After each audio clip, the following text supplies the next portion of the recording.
Space telescope is, in a way, a little like Galileo's first telescope. Wherever Galileo pointed his telescope, he made major new discoveries. Look at the moon, you find mountains and craters. Look at Saturn, you find rings. Look at the Milky Way, you find it is littered and composed of stars.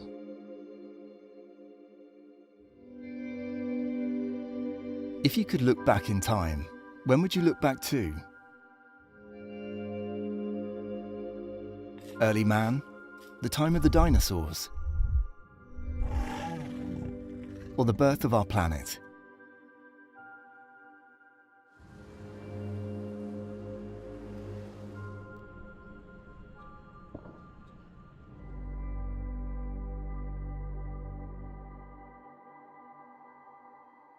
We like to say telescopes are like time machines, and of course the reason that this is possible is because light takes time to travel. So the street lamp across the street takes a teeny tiny fraction of a second for the light to reach your eye. The light from the sun takes about 8 minutes to reach the Earth. So in essence, we're seeing the sun as it was 8 minutes ago. Now, a new telescope that's more powerful than anything that's ever been sent into space is looking at some of the farthest and oldest objects yet. It's called the James Webb Space Telescope, or JWST, and it can see back to the beginning of the universe, when the first galaxies started to form and emit light after the Big Bang. One of the great things about telescopes like this is they're really designed to see the entire universe. So all the way to 13.5 billion years into the past, all the way to our cosmic backyard of the solar system, and everything in space and time in between. Finally, after 30 years in the making, a successful launch into space, 50 successful deployments, 1 million miles traveled from Earth, months of cooling to near absolute zero and calibration, it has delivered its first full-color science-quality images.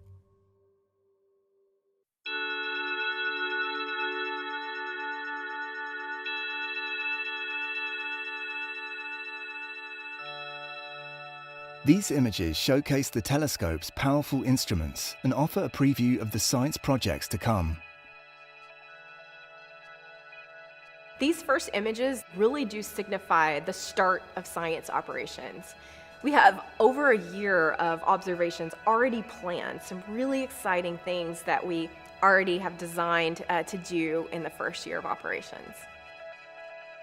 The hope of scientists is to uncover the greatest mysteries of the universe today.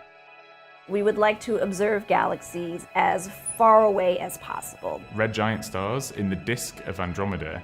Star-forming regions. One is in the Milky Way, our galaxy, and two nearby galaxies, the Magellanic Clouds. The TRAPPIST-1 system, what we can call the rock star of exoplanet. TNOs, these are objects that are orbiting beyond the orbit of Neptune, so in the coldest regions of our solar system. How stars, galaxies, planets, etc. formed, and that really helps us understand how we fit in.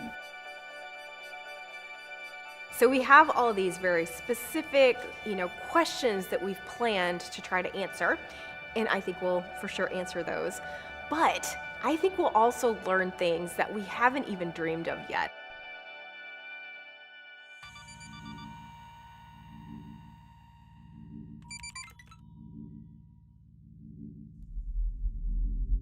Liftoff of the Space Shuttle Discovery with the Hubble Space Telescope, our window on the universe. In 1990, the Hubble Space Telescope successfully launched aboard the Space Shuttle Discovery. It's been serviced by humans in space 5 times, allowing it to be one of the longest-running and most expensive science missions to date. For more than 30 years, through its powerful imaging system, it's changed our understanding of the universe. Galaxies, nebulae, and star clusters have been seen like never before. The Hubble Space Telescope grew from the idea that by putting an observatory into space above the atmosphere, you could get much sharper pictures without that blurring that the Earth's atmosphere brings.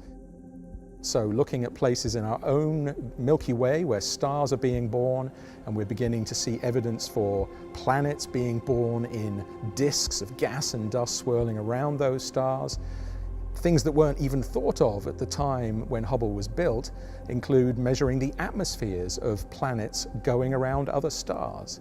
And then beyond that, of course, the very big picture has been looking at galaxies all the way back close to the beginning of the universe.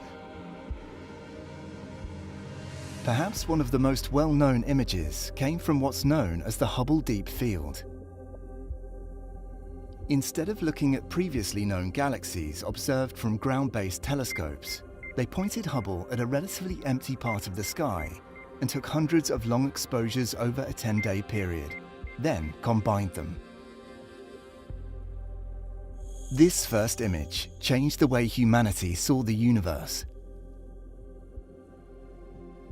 Almost all of the roughly 3,000 objects captured here is a previously unknown galaxy.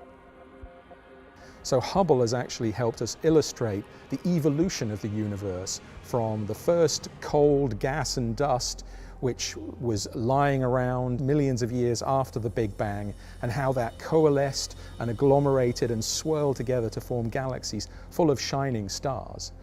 So that's one of the great successes of Hubble. So to follow on from that science and see the birth of the first galaxies, we need a bigger telescope, and we need one that operates in the infrared, and that's the James Webb Space Telescope.